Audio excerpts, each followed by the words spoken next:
বিরাজ করছে।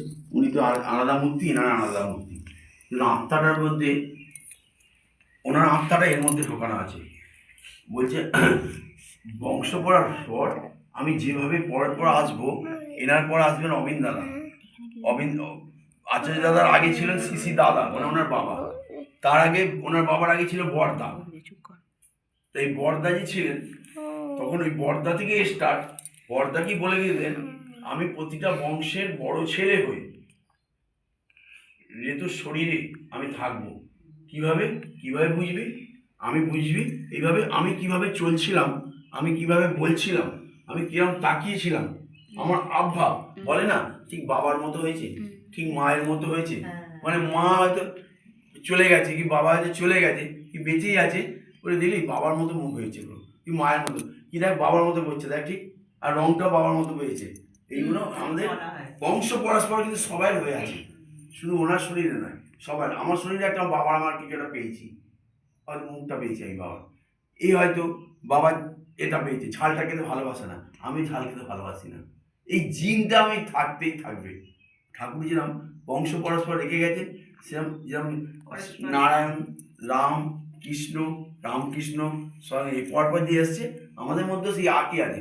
আপনি কি করতেন বাবার, যেরকম করতেন, আপনি হয়তো কিছু একটা পেয়েছেন। আরেকটা পায় মামার বাড়ি, মাতুল বংশ একটা পায়, তার স্বভাব চরিত্র। মাতুল বংশ কিরাম, মাতুল বংশ মানে মামার বংশ কিরাম ছিল, সে একটা অংশ পায় ছেলেরা, ছেলে মেয়েরা পায়। তা এই হচ্ছে ঠাকুর, এনার শরীরে সেইভাবে চলছে বলছে। ঠাকুর যেভাবে ছিল, আজকে আমরা দেখিনি, বড়দাকে দেখিনি, ঠাকুরকে দেখিনি, কিন্তু ঠাকুর ওইভাবেই ভেতরে চলছে। উনি যেটা বলছেন না, ওই যে বলছে আচার্য দাদা বলেছে সবাই নাম করবি, ঠাকুরও সেই একই কথা বলতো, নামকরণ করবি, মানে ঠাকুরই বলছে ওটা। উনি হয়তো মূর্তিটা রেখে দিয়েছে, চেহারাটা। তাই না বলছি, আজকে আমি যখন দেওঘর ওসায় গেছি দুর্গাপুজো, আগামী দুর্গাপুজো যখন গেছিলাম, এই গত দুর্গাপুজো যখন গেছিলাম অক্টোবরে 2025-এ, আমি অনেক পেছনে বসেছিলাম। মানে এমন টাইমে আমি দৃষ্টিবিধি করে এই হোটেল থেকে এসেছি, টাইমটা অটো করে, মানে তখন প্রার্থনা স্টার্ট হয় না এখনো, তবে হবে।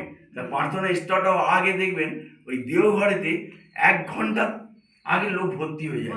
কেন ভর্তি হয়ে যায়? আমি এনার সামনে দেখবো, ঠাকুর আমাকে দেখবে। হ্যাঁ, কিন্তু সেই সৌভাগ্যটা আমার হয়নি, গুছিয়ে গাছে ওকে নিয়ে আসা, ওকে ইষ্টবিধি করানো। আমরা বাবাই দাদাকে, আচার্য দেব যে বাবাই দাদা, ওদের সামনেই রেখেছি।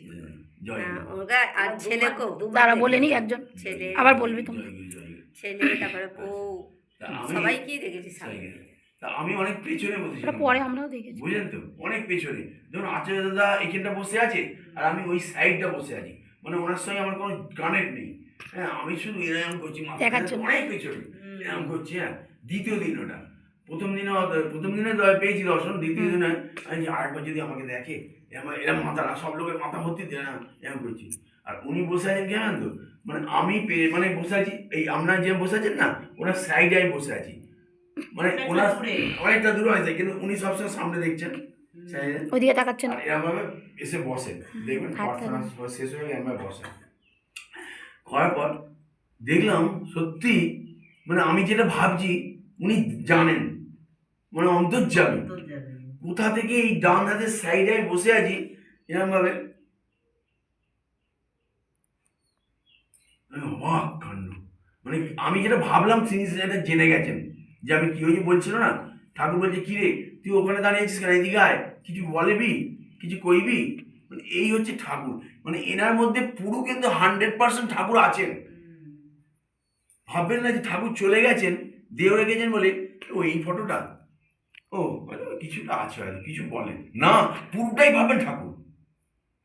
আর রবীন্দ্রের মধ্যে সেই ঠাকুর, ছবিটা শুধু আলাদা, মুখটা আমি বাবার মতো, বাবার হাঁটা চলা করছি, কিন্তু মূর্তিটা আমার আলাদা। এই যে ঠাকুর, জয় গুরু, জয় গুরু।